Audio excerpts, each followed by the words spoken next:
Hello foodies, welcome to guys kitchen. ಇವತ್ತು ಮತ್ತೊಂದು lunch box recipe.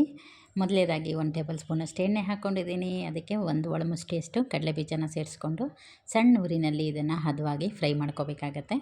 ಇಷ್ಟಕ್ಕೂ ರೆಸಿಪಿ ಏನಂತ ಹೇಳಲೇ ಇಲ್ವಲ್ಲ, ಹುಣಸೆ ಹಣ್ಣಿನ ಚಿತ್ರಾನ್ನ ತುಂಬ ಟೇಸ್ಟಿಯಾಗುತ್ತೆ. ನೋಡಿ, ಈಗ ಕಡಲೆಬೀಜನ ಫಸ್ಟು ಹುರಿದ್ಬಿಟ್ಟು ಇದನ್ನು ಎತ್ತಿಟ್ಕೊಂಡ್ಬಿಡೋಣ. ಹುಣಸೆ ಹಣ್ಣಿನ ಚಿತ್ರಾನ್ನ ಮಾಡ್ತಾ ಇರೋದ್ರಿಂದ ನಾವು ಕಡಲೆಬೀಜನ ಮುಂಚೆನೇ ಫ್ರೈ ಮಾಡಿ ತೆಗೆದಿಟ್ಕೊಂಡ್ರೆ ಕ್ರಂಚಿಯಾಗಿರುತ್ತೆ. ಇಲ್ಲ ಒಗ್ಗರಣೆ ಜೊತೆಗೆ ಹಾಕ್ಕೊಂಡ್ರೆ ಸಾಫ್ಟ್ ಆಗುತ್ತೆ. ಹಾಗಾಗಿ ನಂತರ ನೋಡಿ, ಅದೇ ಎಣ್ಣೆಗೆ ಈಗ 1/2 ಸ್ಪೂನ್ ಸಾಸಿವೆ, 1/4 ಸ್ಪೂನಷ್ಟು ಜೀರಿಗೆ ಹಾಕ್ಕೊಂಡು ಎರಡೂ ಸ್ವಲ್ಪ ಅರಳ್ಕೊಂಡಾದಮೇಲೆ ಇದಕ್ಕೆ 1 ಸ್ಪೂನಷ್ಟು ಕಡಲೆಬೇಳೆ ಸೇರಿಸ್ಕೊತಾ ಇದ್ದೀನಿ. ಹಾಗೆ 1 ಸ್ಪೂನಷ್ಟು ಉದ್ದಿನಬೇಳೆ. ಇದೆಲ್ಲವನ್ನು ನಾವು ಹದವಾಗಿ ಫ್ರೈ ಮಾಡ್ಕೋಬೇಕಾಗತ್ತೆ. ಟೇಸ್ಟು ಅದ್ಭುತವಾಗಿರುತ್ತೆ. ಲಂಚ್ ಬಾಕ್ಸ್ಗೆ ಮಾಡಿಸಿರೋ ರೆಸಿಪಿ ಅನ್ಬೋದು. ಇದನ್ನು ಬೆಳಗ್ಗೆ, ಮಧ್ಯಾಹ್ನ, ಸಂಜೆ 3 ಟೈಮ್ ಕೊಟ್ಟರು ತಿನ್ಬೋದು. ಅಷ್ಟೇ ರುಚಿಯಾಗತ್ತೆ. ಲೆಮನ್ ರೈಸಿಂದ ಹೆಚ್ಚಿನದಾಗಿ ಟೇಸ್ಟ್ ಇದು ಕೊಡುತ್ತೆ ಅನ್ಬೋದು. ನೋಡಿ, ಈಗ ಕಾಳುಗಳೆಲ್ಲ ಹದವಾಗಿ ಹುರ್ಕೊಂಡಾಯ್ತಲ್ಲ, ಈ ಹದದಲ್ಲಿ ಇದಕ್ಕೆ ಈರುಳ್ಳಿನ ಸೇರಿಸ್ಕೊಳ್ಳೋಣ. ಈರುಳ್ಳಿ ಮತ್ತು ನಾನಿಲ್ಲಿ ಹಸಿಮೆಣ್ಸಿನ್ಕಾಯಿ ಮತ್ತು ಒಣಮೆಣ್ಸಿನ್ಕಾಯಿ ಎರಡನ್ನೂ ಹಾಕ್ಕೋತಾ ಇದ್ದೀನಿ. 2 ಹಾಕ್ಕೊಳ್ಳಿ, ಆವಾಗಲೇ ಫ್ಲೇವರು ಚೆನ್ನಾಗಾಗಿ. ಈಗ ಇದನ್ನೆಲ್ಲ ಒಗ್ಗರಣೆನ ಚೆನ್ನಾಗಿ ಬೇಯಿಸ್ಕೊಳ್ಳೋಣ. ಈರುಳ್ಳಿ ಚೆನ್ನಾಗಿ ಸಾಫ್ಟ್ ಆಗಬೇಕು, ಅಲ್ಲಿ ತನಕ ಇದನ್ನು ಫ್ರೈ ಮಾಡ್ಕೊಳ್ಳೋಣ. ನಂತರ ಒಂದೇ ಎಷ್ಟಷ್ಟು ಕರಿಬೇವು ಸೊಪ್ಪನ್ನು ಸಹ ಹಾಕ್ಕೊಂಡಿದ್ದೀನಿ. ಅದನ್ನು ಒಮ್ಮೆ ಇದರಲ್ಲಿ ಒಗ್ಗರಣೆ ಜೊತೆ ಹಾಗೆ ಬಾಡಿಸ್ಕೊಂಡ್ಬಿಡಿ. ಕರಿಬೇವನ್ನ ಈ ಹದದಲ್ಲಿ ಹಾಕ್ಕೊಳ್ಳಿ. ನೋಡೋಕ್ಕೂ ಚೆನ್ನಾಗಿರುತ್ತೆ, ತಿನ್ನೋದಕ್ಕೂ ಸಾಫ್ಟಾಗಿರುತ್ತೆ. ಇಲ್ಲ ಅಂತಂದರೆ ಕಪ್ಪಗಾದಂಗೆ ಆಗುತ್ತೆ.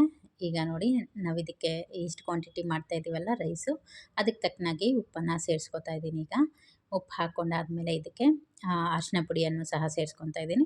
1/4 ಸ್ಪೂನಷ್ಟು ಅರಿಶಿನ ಪುಡಿ ಸಾಕಾಗತ್ತೆ. ಕ್ವಾಂಟಿಟಿ ಮೇಲೆ ಡಿಪೆಂಡ್ ಆಗಿರುತ್ತೆ ಎಷ್ಟು ಮಾಡ್ತೀರಾ ಅನ್ನೋದು. ಅದ್ರ ಮೇಲೆ ನೋಡ್ಕೊಂಡು ನೀವು ಜಾಸ್ತಿ ಅಥವಾ ಕಡಿಮೆ ಮಾಡ್ಕೊಂಬಿಡ್ಬೋದು.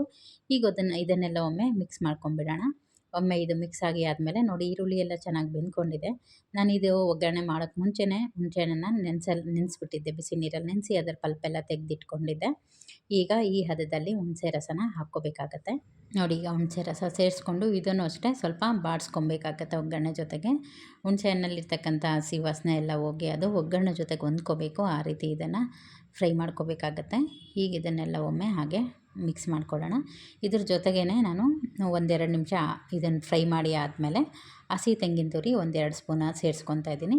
ಲಂಚ್ ಬಾಕ್ಸ್ ಮಾಡ್ತಾ ಇರೋದ್ರಿಂದ ಮಧ್ಯಾಹ್ನಕ್ಕೆ ಇದು ಹಾಳಾಗೋ ಚಾನ್ಸಸ್ ಭಾಳ ಇರುತ್ತೆ. ಹಾಗಾಗಿ ತೆಂಗಿನ ತುರಿ ಹಾಕ್ಕೊಂಡಾದಮೇಲೆ ಇದನ್ನು ಚೆನ್ನಾಗಿ ಬಾಡಿಸ್ಕೋಬೇಕಾಗತ್ತೆ. ನೋಡಿ, 2 ಸ್ಪೂನ್ ಹಾಕ್ಕೊಂಡಿದ್ದೀನಿ. ಇದ್ರ ಜೊತೆಗೇ ಚೆನ್ನಾಗಿ ಒಗ್ಗರಣೆ ಜೊತೆ ಹೊಂದ್ಕೊಳ್ಳುತ್ತೆ. ಈಗ ಎಲ್ಲ ಪದಾರ್ಥಗಳು ಹಾಕಿದ್ದೀವಿ, ಎಲ್ಲ ನೀಟಾಗಿ ಹೊಂದ್ಕೊಂಡು ಒಗ್ಗರಣೆ ಅನ್ನೋದು ರೆಡಿ ಆಗೋಗುತ್ತೆ. 2-3 ನಿಮಿಷ ಇದನ್ನು ಚೆನ್ನಾಗಿ ಲೋ ಫ್ಲೇಮಲ್ಲಿ ಫ್ರೈ ಮಾಡಿಕೊಂಡ್ರೆ ಆಯಿತು. ಇದಾದ ನಂತರ ನಾವು ಮುಂಚೆನೇ ರೈಸು ರೆಡಿ ಮಾಡಿ ಇಟ್ಕೊಂಡಿದ್ದೆ, ಅದನ್ನು ಈಗ ಇದ್ರ ಜೊತೆಗೆ ಹಾಕ್ಬಿಟ್ಟು ಚೆನ್ನಾಗಿ ಮಿಕ್ಸ್ ಮಾಡ್ಕೊಳ್ಳೋಣ. ಒಂದು ಕಡೆ ರೈಸಿಗೆ ಇಟ್ಬಿಟ್ಟು ಇದು ಒಗ್ಗರಣೆ ಹಾಕ್ಕೊಂಡ್ರೆ ಆಯಿತು. ಎರಡೂ ಒಟ್ಟಿಗೆ ಆಗೋಗ್ಬಿಡುತ್ತೆ.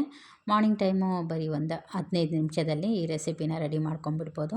ಟೆನ್ಷನ್ ಇಲ್ದಂಗೆ ಆರಾಮಾಗಿ ಮನೇಲಿರ್ತಕ್ಕಂಥ ಪದಾರ್ಥಗಳನ್ನೇ ಬಳಸ್ಕೊಂಡು ಸುಲಭವಾಗಿ ಟಿಫನ್ನ ರೆಡಿ ಆಗೋಗ್ಬಿಡುತ್ತೆ.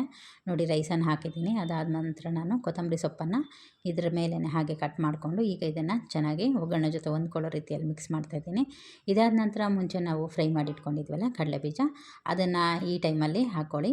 ಹಾಕ್ಬಿಟ್ಟು ಮತ್ತೊಮ್ಮೆ ಇದನ್ನು ಮಿಕ್ಸ್ ಮಾಡಿಕೊಂಡ್ರೆ ಸೂಪರ್ ಟೇಸ್ಟಿಯಾಗಿರ್ತಕ್ಕಂಥ ಹುಣಸೆ ಹಣ್ಣಿನ ಚಿತ್ರಾನ್ನ ರೆಡಿ ಆಗುತ್ತೆ. ನೀವು ಕೂಡ ಟ್ರೈ ಮಾಡಿ. ರೆಸಿಪಿ ಹೇಗಾಗಿತ್ತು ಅಂತ ಕಮೆಂಟಲ್ಲಿ ತಿಳಿಸೋದು ಮರಿಬೇಡಿ. Thank you.